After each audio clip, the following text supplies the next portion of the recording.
প্রিয় দর্শক, স্বাগত জানাচ্ছি সারাদিনের সংবাদে প্রতিদিনের আয়োজন রাত 11টার শীর্ষ সংবাদে। সারা বিশ্বের গুরুত্বপূর্ণ সব সংবাদের শিরোনাম জেনে নিন শুরুতেই। শেখ হাসিনার বক্তব্য প্রচার করলে কঠোর ব্যবস্থা নেবে সরকার। বিভিন্ন সরকারি বেসরকারি প্রতিষ্ঠানের বিদ্যুৎ বিল বকেয়া 10,000 কোটি টাকা।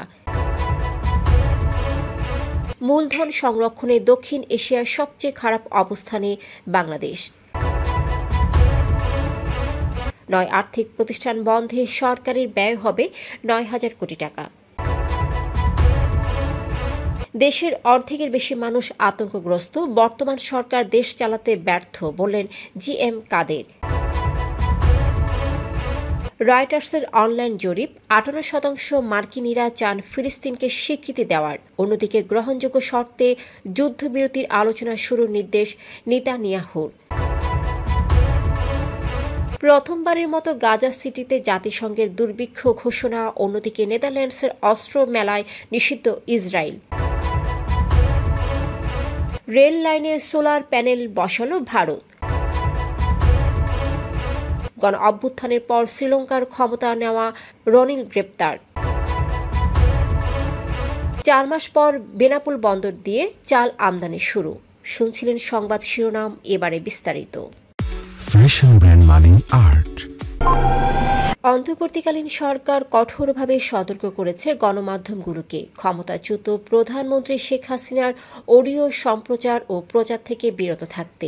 শুক্রবার এক বিবৃতিতে বলা হয়, ফৌজদারি অপরাধে দণ্ডিত এবং মানবতা বিরোধী অপরাধে অভিযুক্ত পলাতক আসামির বক্তব্য প্রচার সন্ত্রাস বিরোধী আইন 2009 অনুযায়ী গুরুতর অপরাধ। গত ডিসেম্বরে আন্তর্জাতিক অপরাধ ট্রাইব্যুনাল শেখ হাসিনার বক্তব্য নিষিদ্ধ করে। সরকার দুঃখ প্রকাশ করে জানায়, কিছু গণমাধ্যম আদালতের আদেশ উপেক্ষা করে মিথ্যা ও উস্কানিমূলক বক্তব্য প্রচার করেছে। ভবিষ্যতে এ ধরনের প্রচারে কঠোর আইনি ব্যবস্থা নেওয়া হবে বলে হুঁশিয়ারি দেওয়া হয়েছে। দেশে সরকারি বেসরকারি বিভিন্ন প্রতিষ্ঠানের কাছে 6টি বিদ্যুৎ বিতরণকারী সংস্থার বকেয়া বিদ্যুৎ বিল 10,000 কোটি টাকার বেশি বলে জানিয়েছে বিদ্যুৎ বিভাগ। এর মধ্যে গত মার্চ পর্যন্ত 56টি মন্ত্রণালয় ও অধীনস্থ সংস্থার কাছে 2,475 কোটি এবং বেসরকারি প্রতিষ্ঠানের কাছে 7,554 কোটি টাকা বকেয়া রয়েছে। বছরের পর বছর মিটিং, চিঠি ও আইনি পদক্ষেপেও এসব আদায় সম্ভব হয়নি। বিদ্যুৎ উপদেষ্টা ফাউজুল কবির খান জানান, বকেয়া আদায়ে অর্থ বিভাগকে বরাদ্দের অনুরোধ করা হয়েছে। বিদ্যুৎ বিভাগ 2025-26 অর্থ বছরের সংশোধিত বাজেটে অতিরিক্ত বরাদ্দের সুপারিশ করছে। বিদ্যুৎ সচিব ফারজানা মমতাজ 2বার ডিও লেটারে মন্ত্রণালয় প্রধানদের জানিয়েছেন, এই পুঞ্জীভূত বকেয়ার কারণে বিদ্যুৎ ব্যবস্থাপনা ও পরিকল্পনা বাস্তবায়ন ব্যাহত হচ্ছে। বিল বকেয়া থাকায় বিতরণকারী প্রতিষ্ঠানগুলো আর্থিক সংকটে পড়ছে, যা বিদ্যুৎ ক্রয়ের সক্ষমতাকেও প্রভাবিত করছে। সময় মতো বিল পরিশোধকে তিনি জাতীয় স্বার্থে অপরিহার্য বলেছেন। বাংলাদেশ ব্যাংকের 2024 সালের আর্থিক স্থিতিশীলতা প্রতিবেদনে বলা হয়েছে, দীর্ঘদিনের লুটপাট, দুর্নীতি, অনিয়ম ও অর্থ পাচারের ফলে দেশের ব্যাংক খাত এখন ভঙ্গুর। ঋণের বিপরীতে বিপুল অর্থ উত্তোলনের পর তা ফেরত না আসা এবং আমদানি রপ্তানির আড়ালে হাজার কোটি টাকা পাচার ব্যাংক খাতকে আরও দুর্বল করেছে।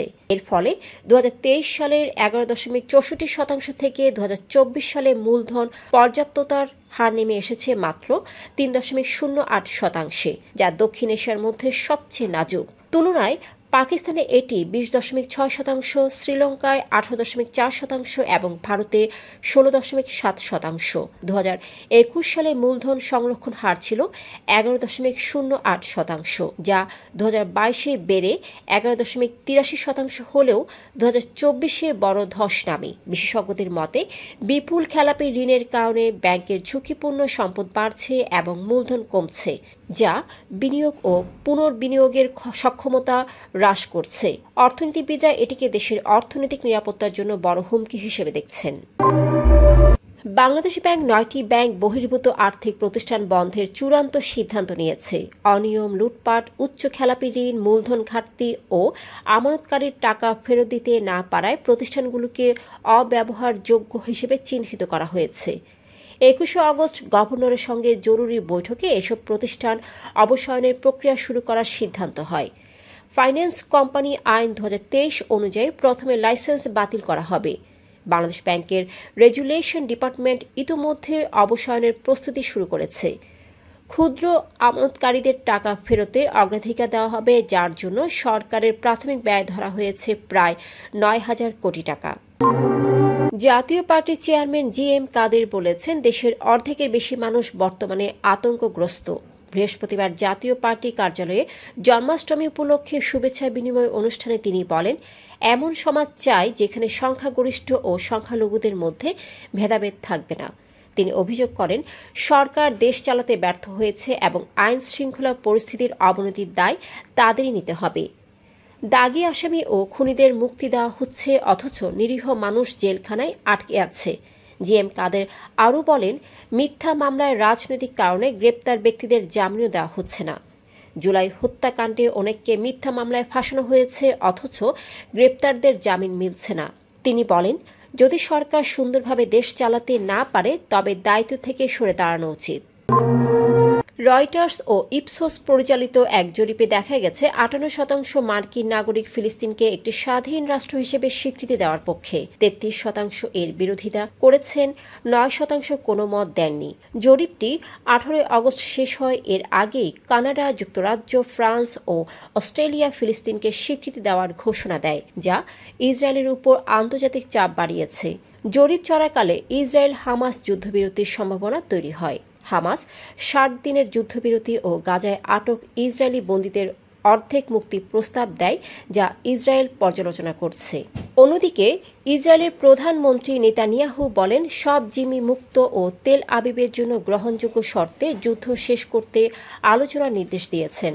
তবে তার মন্ত্রিসভা গাজা সিটিতে নতুন হামলার পরিকল্পনা অনুমোদন করেছে, যা দেশ বিদেশে সমালোচিত হয়েছে। এছাড়া হামাস কাতার ও মিশরের মধ্যস্থতায় তৈরি 60 দিনের যুদ্ধবিরতি প্রস্তাব মেনে নিয়েছে। কাতার জানিয়েছে এতে গাজায় থাকা অর্ধেক জিম্মি মুক্তি পাবে। প্রথমবারের মতো জাতিসংঘের সংস্থা আইপিসি নিশ্চিত করেছে, গাজার মানুষ এখন দুর্ভিক্ষে আক্রান্ত। গাজা শহর ও আশেপাশের এলাকার খাদ্য নিরাপত্তা চরম খারাপ অবস্থায় পৌঁছেছে, যেখানে 5 লাখের বেশি মানুষ ক্ষুধা, দারিদ্র্য ও মৃত্যুর মুখোমুখি। সেপ্টেম্বরের শেষ নাগাদ দের আল বালা ও খান ইউনিসও বিপর্যয়ের মুখে পড়বে বলে পূর্বাভাস দিয়েছে সংস্থাটি। এদিকে গাজা যুদ্ধ ঘিরে নিরাপত্তা ঝুঁকি ও সামাজিক অস্থিরতার আশঙ্কায় নেদারল্যান্ডসের রটারডামে আয়োজিত বার্ষিক প্রতিরক্ষা ও অস্ত্র মেলায় ইসরায়েলি প্রতিরক্ষা কোম্পানিগুলোর অংশগ্রহণ নিষিদ্ধ করা হয়েছে। মেলার আয়োজক industry for defence and security ফাউন্ডেশনের পরিচালক হ্যান্স হুইগেন জানান, 4টি ইসরায়েলি কোম্পানির আবেদন প্রত্যাখ্যান করা হয়েছে। তিনি বলেন, গাজা পরিস্থিতির অভাব এখন ইউরোপেও ছড়িয়ে পড়ছে এবং তাদের উপস্থিতি মেলা নিরাপত্তা হুমকিতে ফেলতে পারে। ভারতীয় রেলওয়ে ইতিহাসে প্রথমবারের মতো বারাণসীর Banaras locomotive works BLW rail ট্র্যাকের উপর সোলার প্যানেল স্থাপন করা হয়েছে। এই প্রকল্প নবায়নযোগ্য শক্তি ব্যবহার এবং পরিবেশ বান্ধব পরিবহনের দিকে ভারতের এক গুরুত্বপূর্ণ পদক্ষেপ। বিশেষভাবে ডিজাইন করা কাঠামোর মাধ্যমে ট্র্যাকের পাশে ও উপর বসানো এই প্যানেলগুলো সৌরবিদ্যুৎ উৎপাদন করবে, যা BLW এর লোকোমোটিভ উৎপাদন, রক্ষণাবেক্ষণ সহ বিভিন্ন কার্যক্রমে ব্যবহৃত হবে। এতে কার্বন ফুটপ্রিন্ট হ্রাস ও জ্বালানি খরচ কমবে। রেলমন্ত্রী অশ্বিনী বৈষ্ণব জানিয়েছেন, ভারতীয় রেলওয়ে 2030 সালের মধ্যে নেট জিরো কার্বন এমিশন অর্জনের প্রতিশ্রুতিবদ্ধ, আর বারাণসীতে সোলার প্যানেল স্থাপন সেই লক্ষ্য পূরণের এক বড় পদক্ষেপ। রাষ্ট্রীয় তহবিল অপব্যবহারের অভিযোগে শ্রীলঙ্কার সাবেক প্রেসিডেন্ট রনিল বিক্রমাসিংহকে গ্রেপ্তার করেছে দেশটির অপরাধ তদন্ত বিভাগ।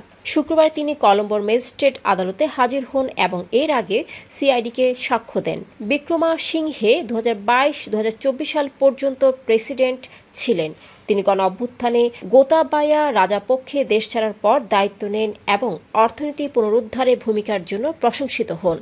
এছাড়া তিনি 1990-এর দশক থেকে 6 বার প্রধানমন্ত্রী ছিলেন। বিবিসি জানায়, প্রেসিডেন্ট থাকা অবস্থায় বিক্রমাসিংহে 23টি বিদেশ সফরে 60 কোটি শ্রীলঙ্কান রুপি খরচ করেন। তার গ্রেপ্তারের অভিযোগ 2023 সালে যুক্তরাজ্যে যাত্রাবিরতির সময় ইউনিভার্সিটি অব ওয়ালভারহ্যাম্পটনের এক অনুষ্ঠানে অংশ নেওয়ার সঙ্গে যুক্ত। 4 মাস পর বেনাপোল স্থলবন্দর দিয়ে ভারত থেকে 315 মেট্রিক টন চাল আমদানি হয়েছে। বৃহস্পতিবার রাত 10:30টায় 9টি ভারতীয় ট্রাকে এসব চাল বন্দরের 31 নম্বর ইয়ার্ডে প্রবেশ করে। বিষয়টি নিশ্চিত করেছেন বেনাপোল বন্দরের পরিচালক শামীম হোসেন। চলতি বছরের 15 এপ্রিলের পর এটি প্রথম চাল আমদানি। সরকার দেশের বাজার স্থিতিশীল রাখতে ভারত থেকে মোটা চাল আমদানির উদ্যোগ নিয়েছে, যাতে দাম কমে আসে। আমদানিকারক হাজি মুসা করিম অ্যান্ড সন্সের স্বত্বাধিকারী আব্দুস সামাদ জানান, 315 মেট্রিক টন মোটা চালের বিল অব এন্ট্রি বেনাপোল কাস্টমসে জমা দেওয়া হয়েছে।